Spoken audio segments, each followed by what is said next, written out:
For 24 hours, that E just sits and waits.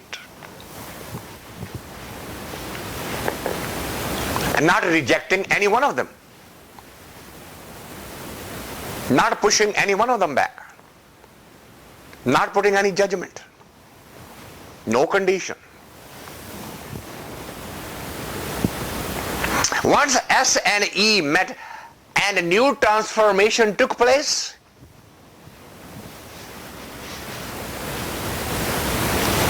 a new cell is born.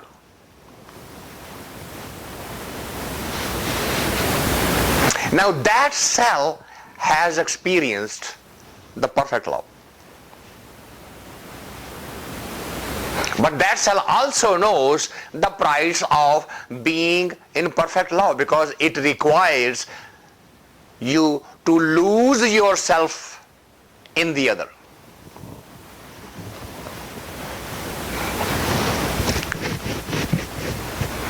And that cell says, if that is the price of being in perfect love, I am never ever going to be in perfect love again.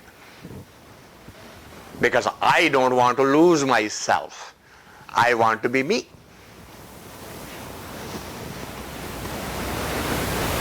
Where is my identity? Being in perfect love, where am I?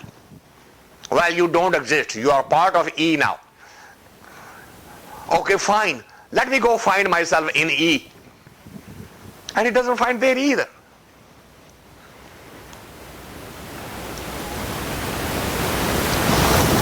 That is the definition, my dear, of perfect love. When you have the urge to open the skin of the other and merge without condition, without question, you have experienced perfect love. Perfect love has no capability to see the negative of the other.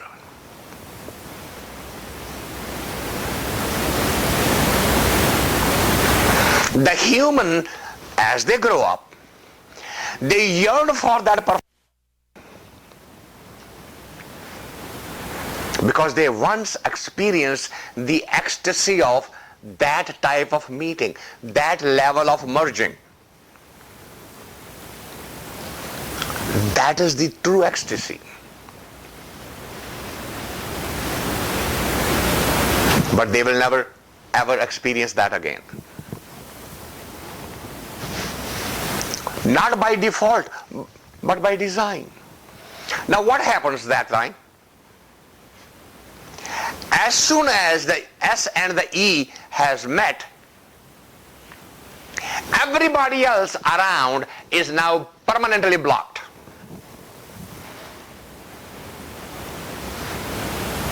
No matter how anybody tries it, that's a forbidden zone. That's the perfect example of monogamy. Those two cells have merged and created a wall around them, so perfect, so strong, that no outside intruder now can get in there.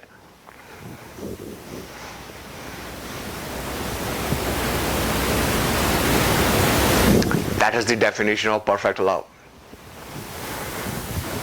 No intruder can breach it.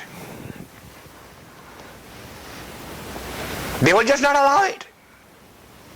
I don't believe there's perfect anything, but I think... So I'm getting there now. Now stay with this. Stay with this. I'm taking you on a spiritual journey. You are still sitting at the physical and mental and emotional journey. Get out of it. It's not the subject for intellect. That's why I took you back to your original cell. I'm not talking about the bodies. I'm not talking of humans. I'm not talking about animals. I'm talking about that element where the spirit resides as a fundamental law. The God exists there because that cell is alive. There is life in it.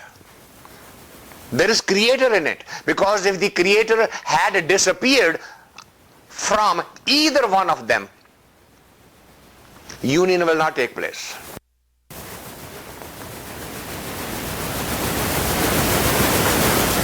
That's why I say this whole discussion of saying aborting a fetus is a murder.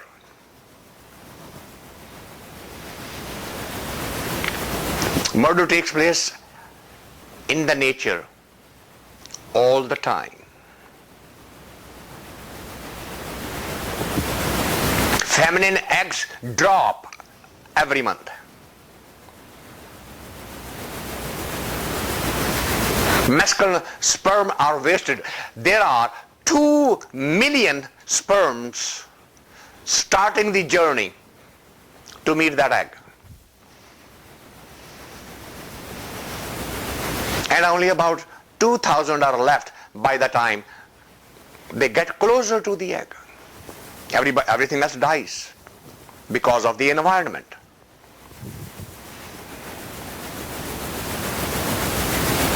We don't understand what life and death is. That's why so much argument, so much emotion, energy with it. It is not just the fetus who has life. It is the sperm who has a life. It's the egg who has a life. When they meet, they both have a life. On the day of meeting, at the moment of meeting, they have life. That argument is completely useless.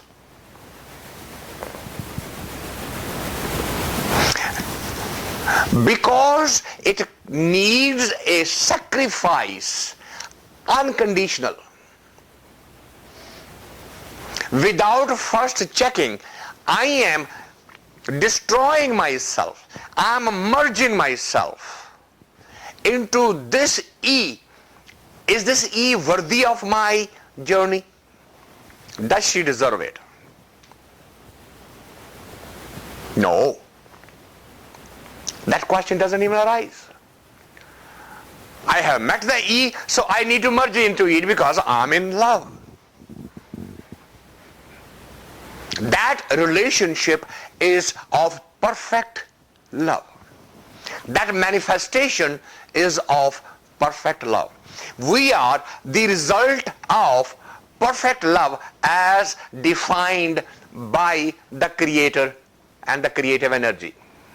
Every single one of us. We are the result of that. We are that bird who enters through that door, the door of love. Perfect love. We came into being as a result of experiencing, entering that door. And now everybody is pointing us, it is the same door.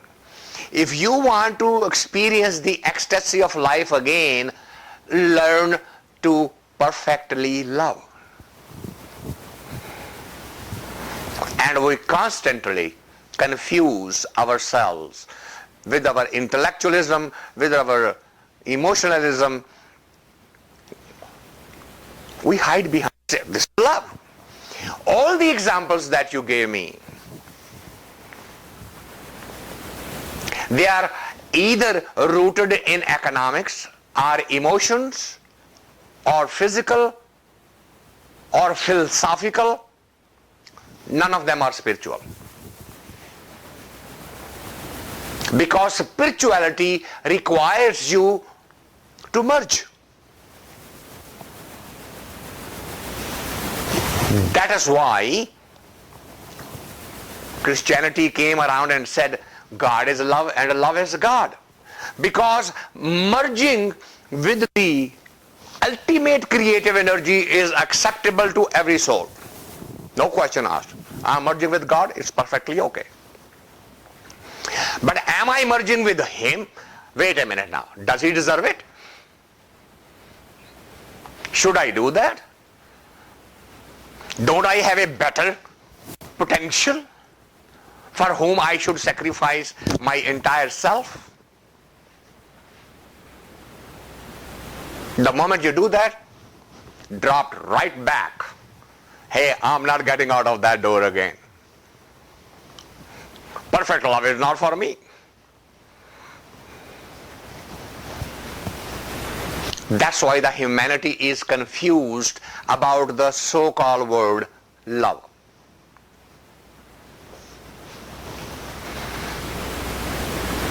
Love is not winning anything.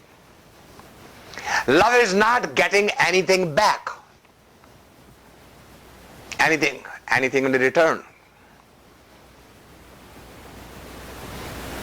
Love does not ask a single question.